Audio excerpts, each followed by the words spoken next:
Apa Ibu yang mulia, kita berada di separuh terakhir bulan Dzulqa'dah. Hari ini sudah 18 ya, bulan Dzulqa'dah. Dzulqa'dah itu salah satu bulan haram, bulan agung, bulan suci. Di surah At-Taubah 36 Allah mengatakan, Inna iddatash syuhuri indallah 12 syahran fi kitabillah. Sesungguhnya bilangan bulan di sisi Allah ketika Dia ciptakan langit dan bumi sudah Dia tetapkan menjadi 12 bulan. Minha arba'atun hurum, 4 dari 12 bulan itu dinamakan dengan bulan-bulan haram, bulan suci, bulan agung, bulan mulia. Nabi jelaskan yang 4 itu, 3 disebutkan berturut-turut, Dzulqa'dah, Dzulhijjah dan Muharram. 1 terpisah, bulan Rajab. Maka Bapak Ibu yang mulia, Allah melanjutkan, Dzalika dinul qayyim, inilah agama yang lurus. Fala tadlimu fihinna anfusakum, maka janganlah kamu aniaya dirimu di bulan-bulan tersebut. Apa maknanya? Janganlah berdosa di bulan-bulan tersebut. Jangan lakukan maksiat di bulan-bulan tersebut. Apakah di bulan-bulan lain boleh berdosa? Enggak juga. Tetapi pengharaman dosa di bulan-bulan haram jauh lebih tegas dan sanksinya jauh lebih berat. Karena bulan-bulan haram itu bulan taat, bulan kebaikan, bulan kesolehan. Maka pastikan di bulan-bulan haram, ibarat berkendaraan, kita pastikan 2 hal.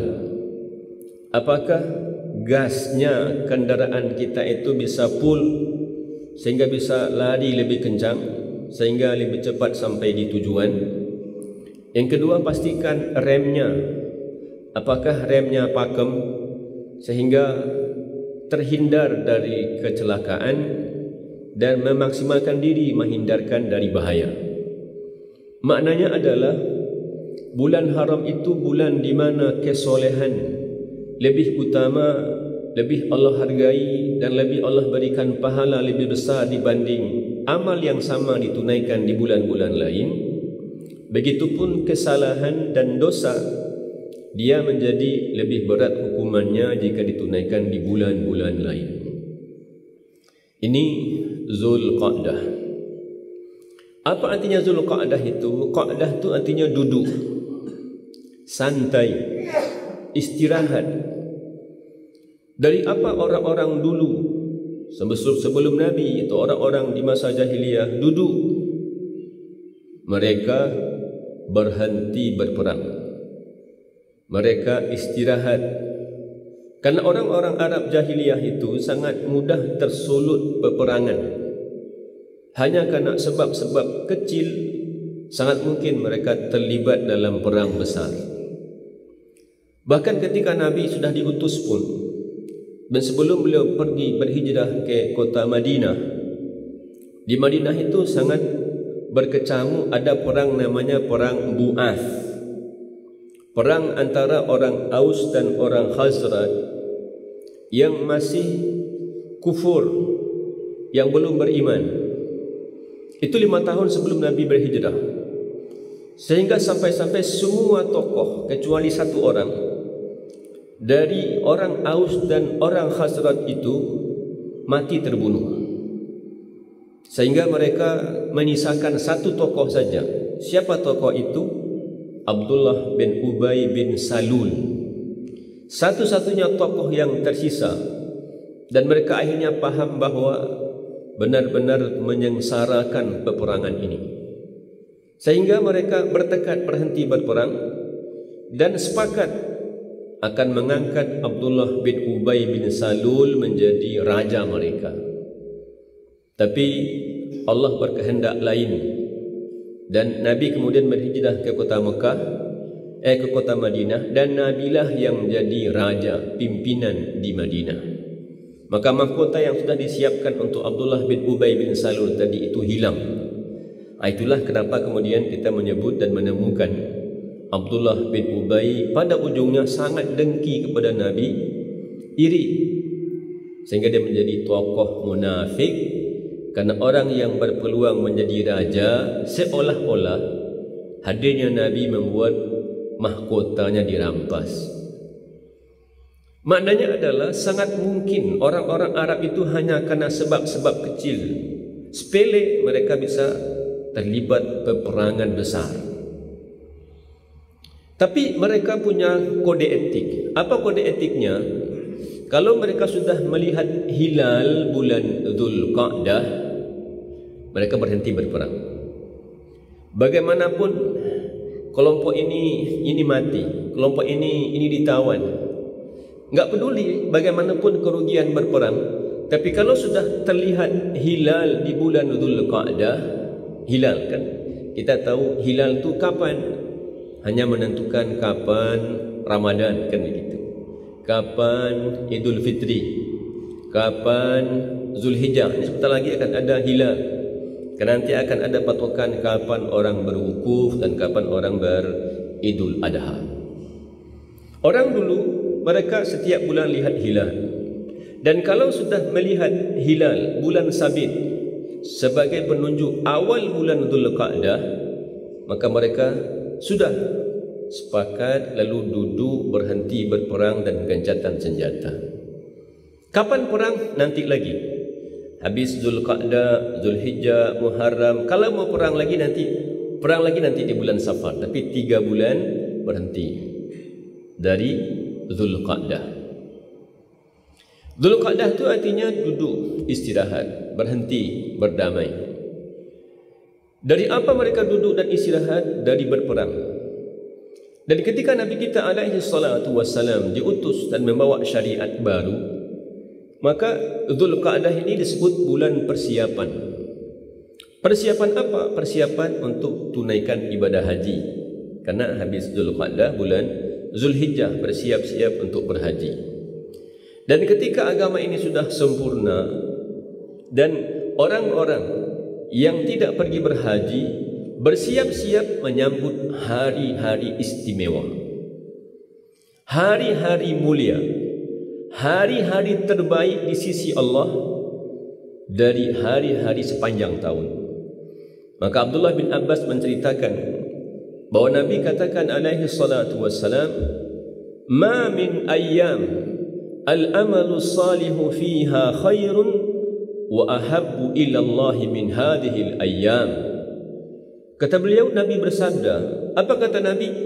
Tidak ada hari beramal soleh, melakukan kebaikan dan ketaatan dari 360 hari setahun yang lebih Allah sukai dibanding 10 hari pertama di bulan Zulhijjah. 360 hari dalam setahun, di sisi Allah semua hari itu baik. Tidak ada hari buruk, hari kurang baik, hari baik, hari terbaik, tidak ada. Semua hari itu di sisi Allah baik. Tapi ada hari yang Allah pilih, di mana kesolehan dan ketaatan kita di hari-hari itu jauh lebih baik dibanding hari-hari lain di sisa 350 hari yang lain. Sehingga sahabat pun kemudian heran, Masya Allah, 10 hari, hari apa itu?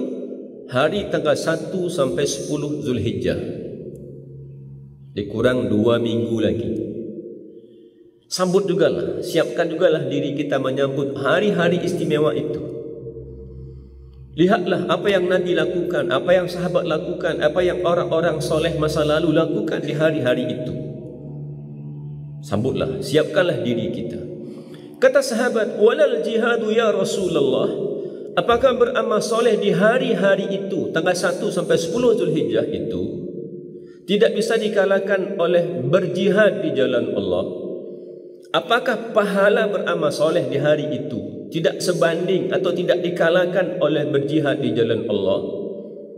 Masya Allah, sahabat kalau sudah berjihad tu rasanya kalau tidak ada uzur betul mereka tidak akan berhenti. Mereka tidak akan mau tinggal di rumah kecuali kalau ada uzur sekali baru mereka tidak berangkat. Karena kemuliaannya, karena keutamaannya. Sehingga mereka kemudian jadikan sebagai pembanding. Apakah beramal soleh di hari-hari 1 sampai 10 itu? Nanti ada amal soleh umum, ada amal soleh khusus. Yang umum apa? Ya amal soleh yang biasa. Solatnya kita, tilawahnya kita, infaknya kita, ya solat duhanya kita, qiyamul lailnya kita, amal-amal soleh yang umum. Jika ditunaikan di hari-hari itu dia lebih utama dibanding hari-hari lain. Atau ada amal-amal khusus yang nanti kita akan sebutkan. Kata Nabi, enggak bisa bahkan dikalahkan oleh berjihad kecuali kalau jihad itu memenuhi 3 hal penting. Apa itu? Kalau dia berjihad dengan fisiknya sendiri. Karena tidak heran, juga tidak sedikit dulu di masa Nabi, ada sahabat yang pergi berjihad dan ada yang tidak pergi berjihad. Yang punya kelapangan waktu, yang punya cukup modal, mungkin berangkat, dia berangkat. Tapi ada juga sahabat yang, saya hari ini enggak bisa pergi berperang karena ada orang tua yang mesti diurus. Atau ada ini yang sakit, atau ada urusan yang belum selesai. Kata dia, tapi saya punya uang. Sudahlah, saya berangkatkan si fulan. Kamu pergi berperang ya, ini biayanya. Itu termasuk kategori berjihad dengan hartanya, tapi tidak dengan fisiknya. Yang bisa menandingi pahala amal soleh di 10 hari pertama itu hanyalah pertama berjihad secara fisik langsung. Yang kedua dengan harta sendiri. Seperti yang tadi ada orang yang berangkat berperang tapi dari modal orang lain. Ada modal dia berangkat, ada modal yang ditinggal untuk anak dan istrinya. Sekarang dia secara fisik berangkat dengan modal sendiri. Dan Nabi katakan yang ketiga, dia tidak kembali ke rumahnya. Kemana dia pergi? Melanjutkan perjalanannya menuju Allah. Gugur sebagai seorang syahid. Masya Allah, di zaman ini enggak ada peluang kita untuk berjihad. Kita hidup di masa damai, di musim tenang. Enggak boleh kita perangi si anu, enggak boleh ya kita hancurkan si anu, kita serang si anu, enggak boleh. Itu pikiran teroris yang dibuang. Radikal enggak boleh ada di benak kita. Dalam masa damai ya berdamai. Dalam musim tenang, ya tenang. Tapi kita punya amal soleh yang keutamaannya bahkan hanya bisa ditandingi oleh berjihad secara fisik, dengan harta sendiri, dan dengan melanjutkan perjalanan menuju Allah. Nah, apa Ibu yang mulia? Ada amal-amal khusus dan ada amal-amal umum. Ada amal-amal yang disebut dengan kebaikan, albir. Ada yang ini amal yang Nabi lakukan, sahabat lakukan di hari-hari itu. Ini nanti kita bicarakan. Sekarang kita bicarakan tentang apa sih kebaikan. Kebaikan, karena kebaikan di bulan-bulan ini itu lebih utama dibanding kebaikan di bulan-bulan lain.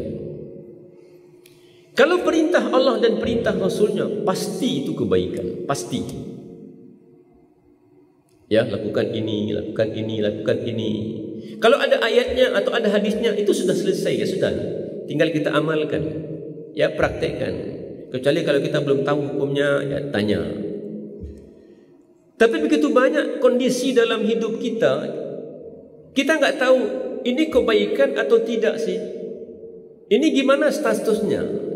Kondisinya bagaimana kalau begini? Dia masuk kategori kebaikankah atau tidak?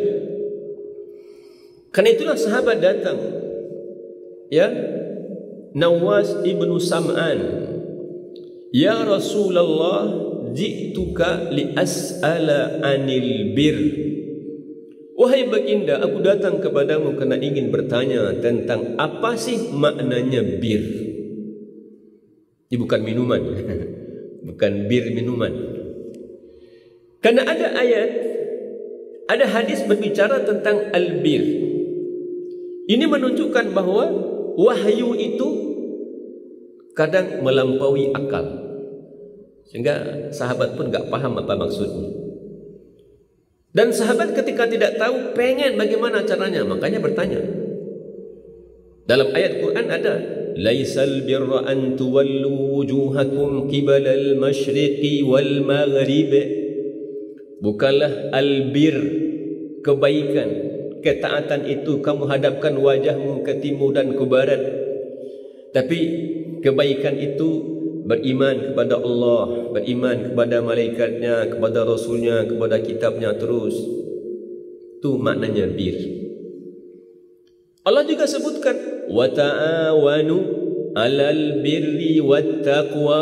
Tolong menolonglah kamu dalam albir, dalam kebaikan dan dalam takwa. Wala ta'awanu 'alal itsmi wal udwan. Dan sekali-sekali jangan tolong menolong dalam urusan dosa dan maksiat. Jangan. Apa itu bir? Kata Nabi, al-birru husnul khuluq. Al-bir, kebaikan dan ketaatan itu, dia adalah akhlak yang mulia. Akhlak yang mulia terhadap siapa? Terhadap Allah kita perlu berakhlak. Terhadap manusia kita perlu berakhlak. Terhadap alam semesta kita perlu berakhlak. Sehingga Allah heran kepada orang-orang yang tidak berakhlak. Kata Allah, wa kaifa takfuruna billahi wa kuntum amwata. Bagaimana bisa kamu kufur kepada Allah padahal dulu kamu tidak ada? Kok bisa sih ada orang kufur, kafir? Kalimat yang sekarang direduksi maknanya. Orang coba menghilangkan, enggak usahlah pakai kata-kata kafir. Ini Allah yang sebutkan, kita mau ngapain? Ganti aja lah kalimat kafir itu dengan non-muslim. Allah heran. Wa kaifa takfuruna billahi wa kuntum amwata. Bagaimana sih bisa kok kalian kafir kepada Allah padahal dulu kalian tidak ada? Dari tidak ada menjadi ada. Siapa yang adakan? Allah. Dari tidak bisa menjadi bisa. Atau kita waktu lahir kan enggak bisa ngapa-ngapain. Enggak bisa panggil ayah, enggak bisa panggil ibu, enggak bisa jalan kaki, enggak bisa ngomong, enggak bisa ngapa-ngapain sejak lahir itu. Satu-satunya senjata hanyalah nangis. Ketawa pun enggak bisa. Dari enggak bisa apa-apa menjadi bisa. Bisa jalan, bisa ngomong, bisa berlari, bisa berusaha. Banyak hal yang kemudian menjadi bisa, padahal dulu enggak bisa. Dari tidak punya menjadi punya. Kita lahir enggak punya apa-apa. Tidak sehelai benang pun, tidak sebelah sendal pun. Tidak ada yang kita punya. Lalu kata Allah, kok kalian bisa kafir ya kepadaku? Dulu kalian tidak ada. Wa kaifa takfuruna billahi wa kuntum amwatan fa ahyakum. Lalu Allah ciptakan. Dulu kita enggak punya lalu berpunya. Lalu kita kemudian tidak bisa lalu menjadi bisa. Lalu kalian kemudian kafir kepada Allah. Di mana akhlaknya itu? Di mana akhlaknya itu? Allah yang ciptakan lalu kita kafir kepada Dia. Allah yang buat kita bisa, beri kita A, B, C dan seterusnya, lalu kufur kepada Dia. Allah yang membuat kita punya A, B, C dan seterusnya, lalu kita kemudian kufur kepadanya. Coba lihat, kita pada awalnya kan enggak bisa ngapa-ngapain. Kita enggak tahu apa-apa. Lalu coba, maka ayah ibu kita menikah, lalu kita tersimpan dalam rahim ibu kita 9 bulan rata-rata. Ibu kita yang bawa kita kemana-mana. Entah berapa waktu istirahat ibu kita yang kemudian tersita gara-gara kita. Entah berapa waktu tidurnya yang terhalang gara-gara kita. Entah berapa makanan jatah dia, lalu kita ambil. Itu dalam perut. Habis itu kemudian, ya kita keluar. Lalu, ya ibu kita ngurusin. Lalu dia ajak kita bicara. Lalu dia ajarkan begitu banyak hal. Lalu orang kemudian durhaka kepada orang tuanya. Kata kita, mana akhlaknya ini? Ibunya yang melahirkan dia, yang membesarkan dia, yang menjaga, melindungi dia. Bahkan maaf ya, entah berapa kotorannya, bahkan sedang makan lalu kemudian harus ngurusin anaknya, lupa cuci tangan lalu melanjutkan makanannya. Lalu ada anak durhaka kepada orang tua. Di mana akhlaknya itu? Maka albirru husnul khuluq. Kebaikan itu adalah akhlak yang mulia terhadap Allah, terhadap manusia, dan terhadap alam sekitar. Makanya Allah katakan, wala tufsidu fil ardi ba'da islahiha. Jangan kamu lakukan kerusakan di muka bumi setelah Allah membuatnya menjadi sangat baik. Ini bumi dan alam semesta ini, kalau enggak diganggu-ganggu, kalau enggak dirusak-rusak, dia menarik loh. Dia indah. Bapak Ibu kalau pergi ke tempat-tempat ya yang masih genuine, yang Masya Allah masih original, alamnya Masya Allah masih asri, itu nikmat indah. Kalau kita tidak bisa membuatnya lebih indah, jangan merusak. Lalu tebang pohonnya, lalu kuras isinya, lalu kemudian tidak diurus kembali. Kata Allah, jangan lakukan kerusakan, karena Allah sudah membuatnya menjadi indah terhadap alam semesta. Itu albir, itu kebaikan. Dalam hadis yang lain berbeda. Kalau tadi Nawas ibnu Sam'an datang bertanya, laki-laki yang kedua Nabi tahu apa maksudnya. Kenapa dia bertanya? Namanya Wabisah ibnu Ma'bad. Kata Nabi, Wabisah, ji'ta litas'ala 'anil bir. Kalau tadi aku datang bertanya, ya Rasulullah, apa itu albir? Kebaikan itu apa? Ini Nabi sudah tahu, dapat ilham, wahyu dari para malaikat sampaikan. Dia bertanya tentang albir. Kata Nabi, ji'ta litas'ala 'anil birri ya Wabisah. Apakah kamu datang karena ingin bertanya tentang albirra ya Wabisah? Kata beliau, na'am ya Rasulullah, iya. Kata Nabi, albirru itu ma sakanat ilaihin nafsu watma'anna ilaihil qalbu. Apa itu kebaikan dan ketaatan? Ya, enggak ada hadisnya, enggak ada ayatnya, tapi kita mau lakukan kebaikan, atau kita mengukur yang kita ucapkan, yang kita lakukan ini baik atau buruk. Kata Nabi, kalau hatimu menjadi tenang dengannya, atau jiwamu menjadi tentram dengannya, maka itulah kebaikan. Tapi sebaliknya, kalau itu membuat hatimu ada gejolak,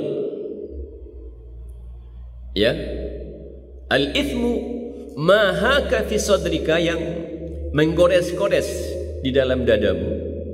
Wa karihta an yattali'a alaihin nas, dan kamu tidak suka kalau orang lain tahu dengan kondisinya, itu dosa. Ini maaf Bapak Ibu yang tidak ada hadisnya, enggak ada ayatnya, tapi bertemu bagi kita, sedang kita berjalan, sedang di rumah, ya, sedang ada kegiatan. Apakah ini kebaikan atau itu adalah dosa? Kata Nabi, istafti qalbaka, tanyalah hatimu yang paling dalam. Kalau hatimu tenang dengannya, itu kebaikan. Tapi kalau hatimu gelisah dan kamu gak suka kalau orang kemudian tahu dengan kondisinya, pasti itu adalah dosa. Kadang maaf ya, ibu-ibu biasanya sedang ngobrol berdua, atau bisa jadi bapak-bapak juga ngobrol berdua. Sama-sama ibu-ibu, sama bapak-bapak ngobrol, asik ngobrol ya, ketawa-ketawa. Datang seseorang. Apakah ngobrolnya itu masih berlanjut, atau dia cemas dengan orang yang baru datang? Kalau dia cemas dengan orang yang baru datang, berarti dia sedang berdosa tadi itu. Dia sedang bicarakan si A, si B, dan si C, sehingga hatinya bergejolak dan dia enggak pengen orang sebelah ini tahu. Tapi biasa saja. Maaf ya, sedang duduk di warung, ya, sedang minum, ya, ngopi, ngeteh di warung. Tiba-tiba polisi dari polsek berhenti di warung itu. Kalau orang tidak berdosa, tenang saja, tidak ada masalah. Tapi kalau ada yang sedang menyimpan narkoba, sedang menyimpan ganja, atau orang sedang berjudi, itu dia enggak tenang pasti. Dia akan ketangkap nih, ya. Tapi kalau sedang bicara biasa, normal, enggak ada urusan dengan dosa, enggak ada urusan dengan pelanggaran, tidak ada masalah. Itu berarti itu kebaikan, itu ketaatan. Kadang-kadang maaf ya, kita anak-anak lah jadi contoh. Bang, tolong buang sampah. Kemana buang sampah? Ya ke tempat sampah gitu kan. Tapi dilihat-lihat tempat sampahnya enggak ada.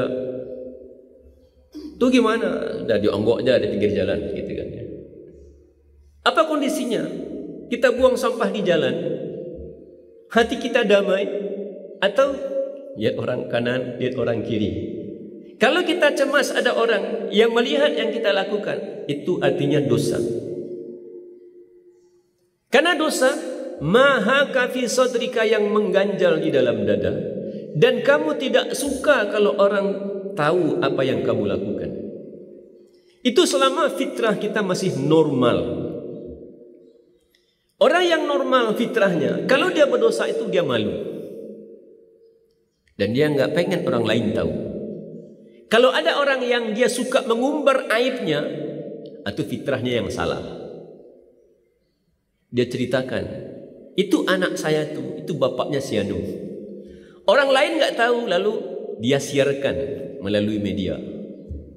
Apa yang salah itu? Yang salah fitrahnya sudah rusak.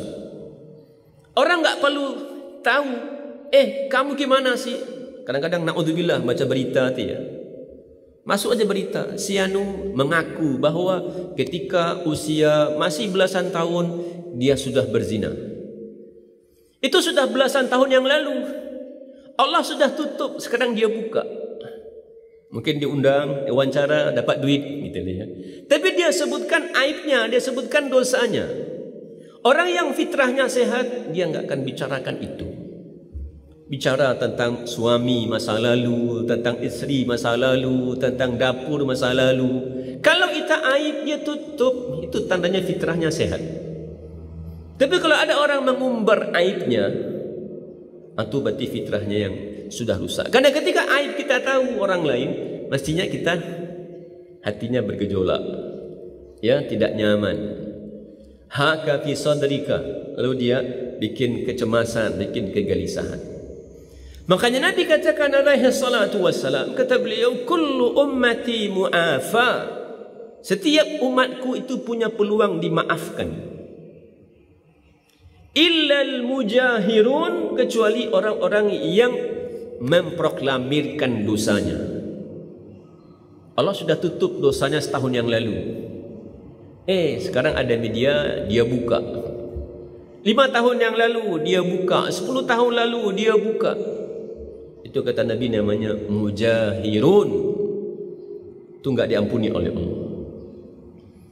Jadi kebaikan itu apa saja, ya, selama hati kita jadi tenang karenanya, itu kebaikan. Dan dosa itu membuat hati kita bergejolak. Dan yang kedua, kalau kita berdosa, kita lihat kiri kanan, ada orang enggak ya?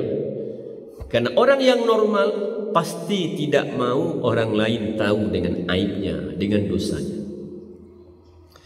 Nah, Bapak Ibu yang mulia, kita berada di hari-hari baik. Hari-hari kalau kita punya peluang lakukan kebaikan, gaslah sekencang-kencangnya. Gaspul dalam ketaatan dan kesolehan. Kalau ada di depan kita peluang berbuat maksiat, tutuplah rapat-rapat pintunya. Rem sepakam-pakamnya sehingga dia berhenti. Kenapa? Ini hari-hari istimewa. Dan sebentar lagi ada hari-hari terbaik. Coba 360 hari dalam setahun, 10 hari menjadi amal soleh di hari-hari itu lebih baik dibanding amal soleh di hari apa saja. Apa amalnya Ustaz? Nabi kita diriwayatkan alaihi salatu wassalam, kana yasumu tis'a min Dzulhijjah. Di antara riwayat diriwayatkan bahwa Nabi kita alaihi salatu wassalam dulu di bulan Zulhijjah beliau puasa 9 hari di bulan Zulhijjah. Tanggal 1, tanggal 2, tanggal 3 sampai 7, 8, 9. Riwayat ini terus terang menyebutkan Nabi berpuasa. Andai tidak ada pun riwayat ini, hadis yang disebutkan oleh Abdullah bin Abbas tadi cukup menjadi alasan.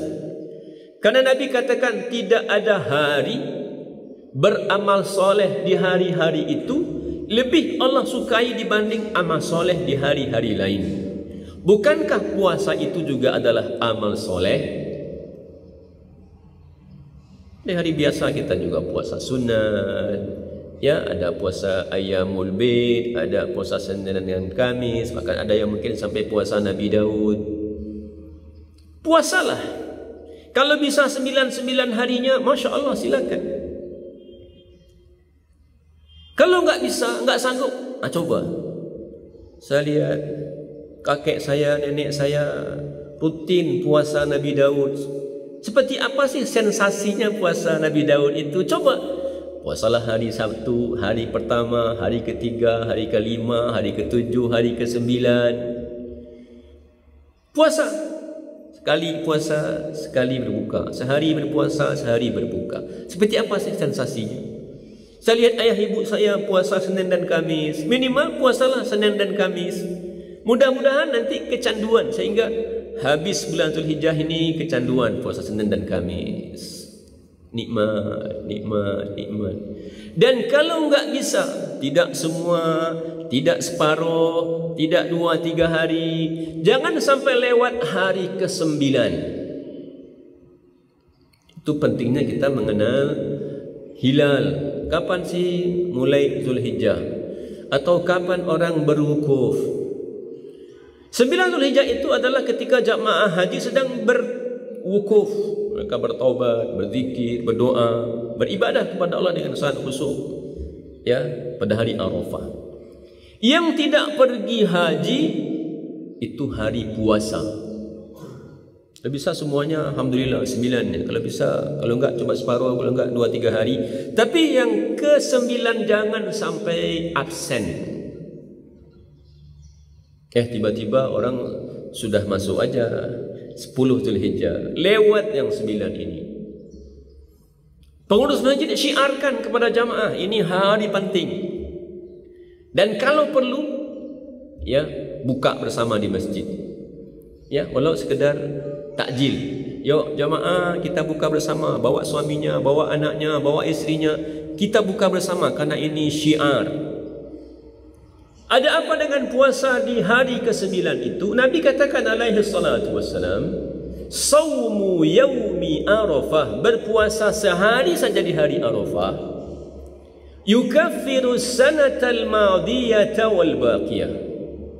Dia menggugurkan, dia menghapus kesalahan setahun yang lalu dan setahun yang akan datang.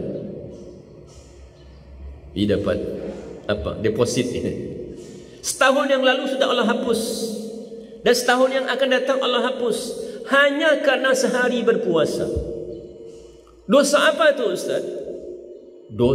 Dosa kecil. Oh, dosa kecil, Ustaz. Enggak dosa besar. Enggak. Karena dosa-dosa besar diampuni oleh Allah dengan taubat, dimaafkan dengan taubat. Tapi lazimnya kalau kita terlibat dosa besar, itu hati kita ini pasti sangat bergejolak, dan kita segera pengen bertobat, segera mohon ampun kepada Allah, segera agar ingin dihapus oleh Allah. Tapi yang sering kita lupa adalah dosa-dosa kecil.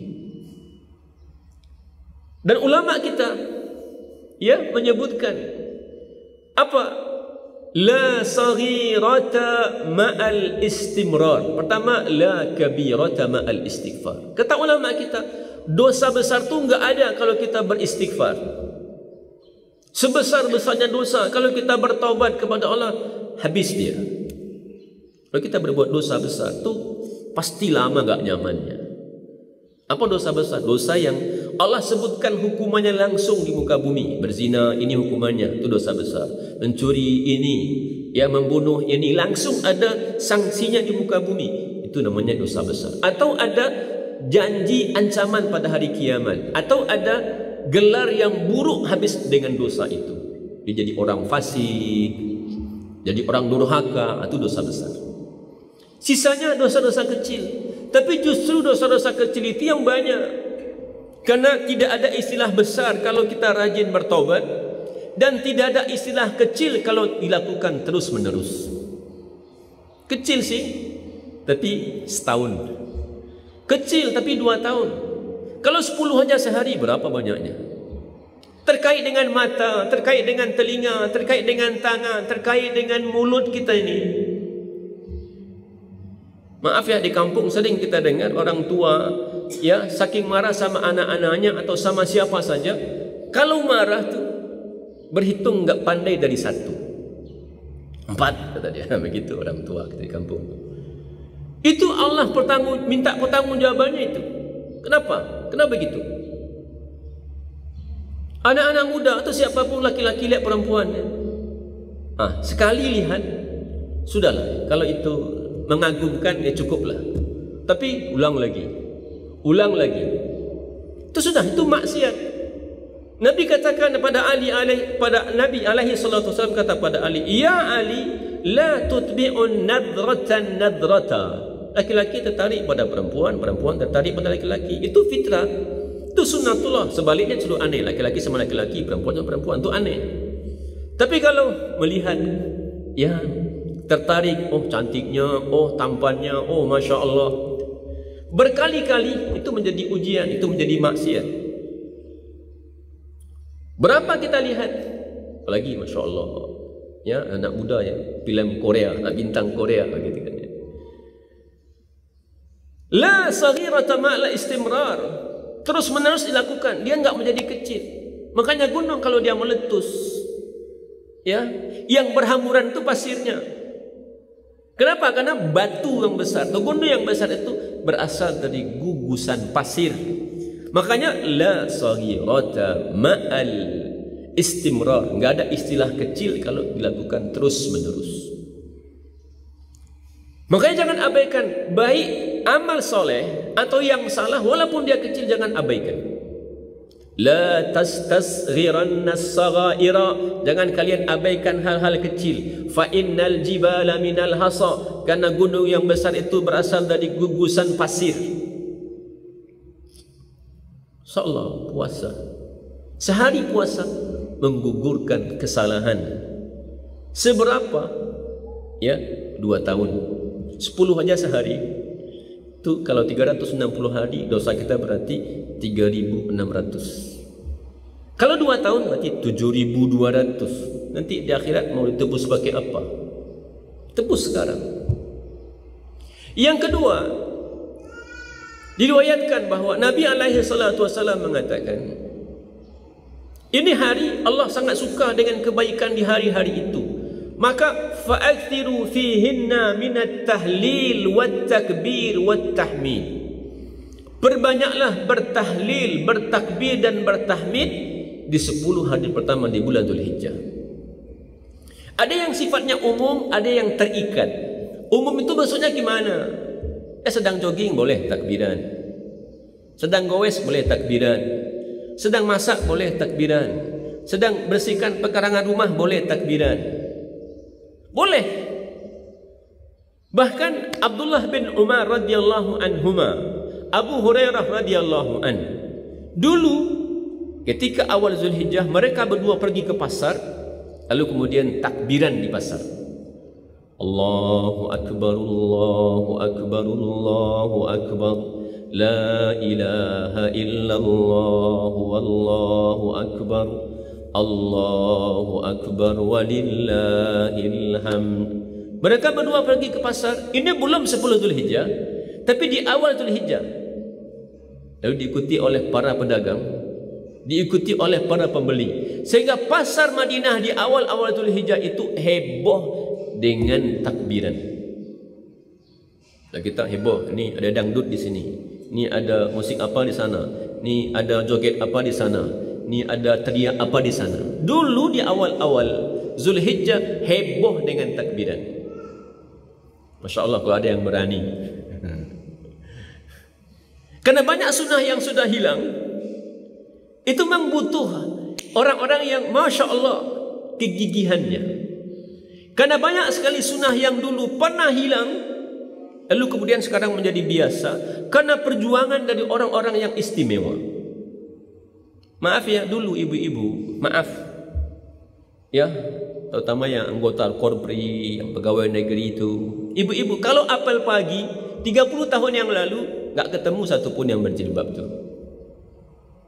Apalagi kalau ibu-ibu tentara atau ya tentara atau polisi, atau bengkak-bengkak kepalanya itu di belakang seperti pundu onta. Yang Nabi katakan ini penghuni neraka. Ini kan sanggulnya kan besar tuh, sudah ada rambut, sambung lagi rambutnya 30 tahun yang lalu. Tapi Masya Allah, ada orang yang gigih memperjuangkannya. Dia punya jabatan lalu berjilbab. Kata atasannya, kamu dipecat dari jabatan ini. Sudah nggak ada jabatan. Ada orang Masya Allah sedang kuliah, kamu nggak bisa kuliah di sini. Kalau mau pakai jilbab juga berhenti kuliah. Sudah dia berhenti kuliah.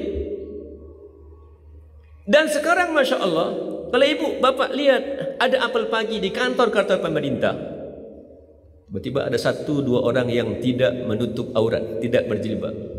Orang berbisik, lah Islamnya kok, apa agamanya ini? Itu jasa dari orang yang Masya Allah, mungkin dia dipecat dari jabatannya, mungkin Masya Allah dia dikeluarkan dari kampusnya. Dulu ketika awal-awal, maaf, di bulan Ramadan saat beriktikaf, itu banyak sekali orang, bukan hanya jamaah, pengurus masjidnya bahkan komplain. Apa ini? Apa pula kajinya ini? Di mana pula dia dapatnya ini? Ini aliran sesat. Jadi orang iktikaf itu dianggap aliran sesat. Dulu 20 tahun yang lalu begitu. Sekarang iktikaf itu menunjukkan bahwa masjidnya modern. Kalau enggak beriktikaf, kolot kata orang. Ini gaya lama, kuno kata orang. Masjid besar lalu orang dilarang beriktikaf. Kuno, enggak nambah-nambah ilmu pengurus masjidnya. Sekarang Masya Allah, ya, hampir tiap kota, ya, bahkan di kabupaten pun hampir tiap negari ada masjid yang buka waktu peluang untuk beriktikaf. Nah, kalau ada orang yang berani pergi ke pasar 3 orang, 4 orang, Allahu Akbar, Allahu Akbar, Allahu Akbar. Kan ada yang moto itu kan, ya, lalu nanti jadi viral di sana, di sana, di sana, lalu komen di bawahnya, ya, asaki kata orang kan, tasapo kata orang kan, Dima Baraja kata orang kan. Mungkin tahun besok berkurang orang nyari. Dari mana sih dasarnya orang kemudian ada takbiran di awal-awal Dzulhijjah ini? Baca, ketemu. Tahun kedua dia berkurang, tahun ketiga berkurang, tahun keempat, tahun kelima. Mungkin 10 tahun yang akan datang, ya, mulai Dzulhijjah maka orang berubah penampilan, orang berubah. Di pasar orang jadi puasa, gitu kan ya.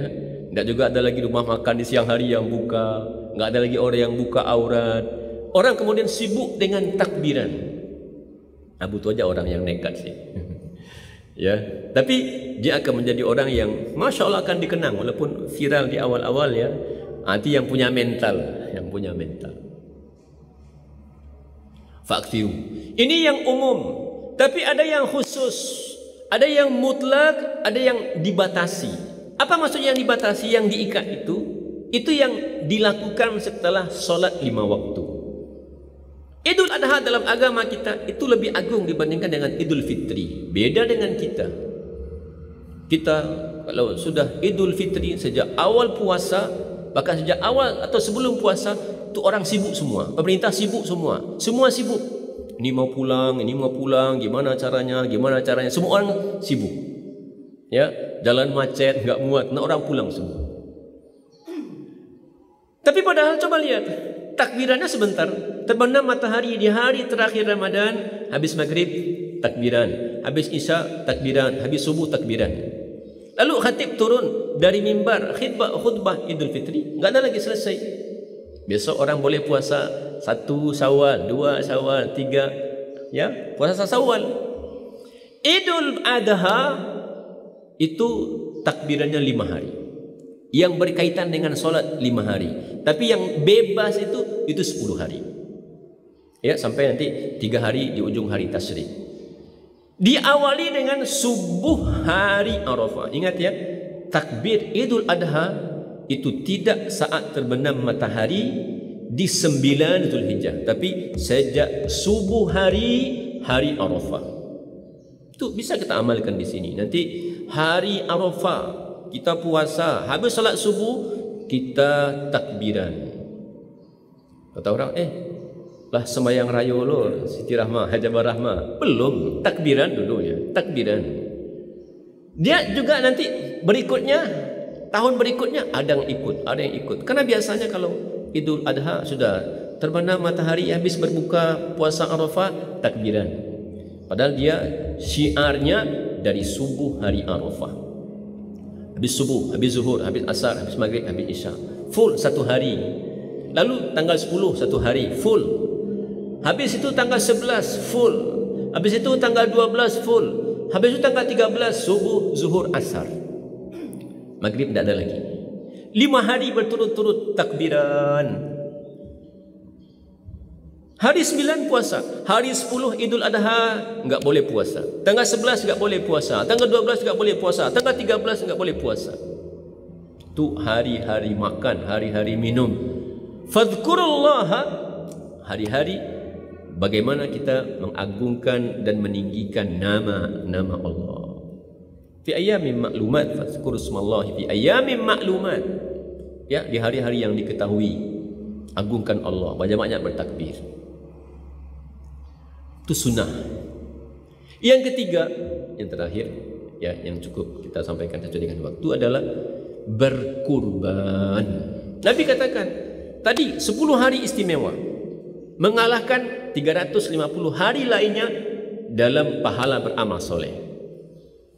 Dari hari yang 10 yang terbaik ini, yang terbaik dari yang terbaik itu adalah hari ke-10, dan amal terbaik pada hari ke-10 itu adalah ihraqud dam, menumpahkan darah hewan kurban.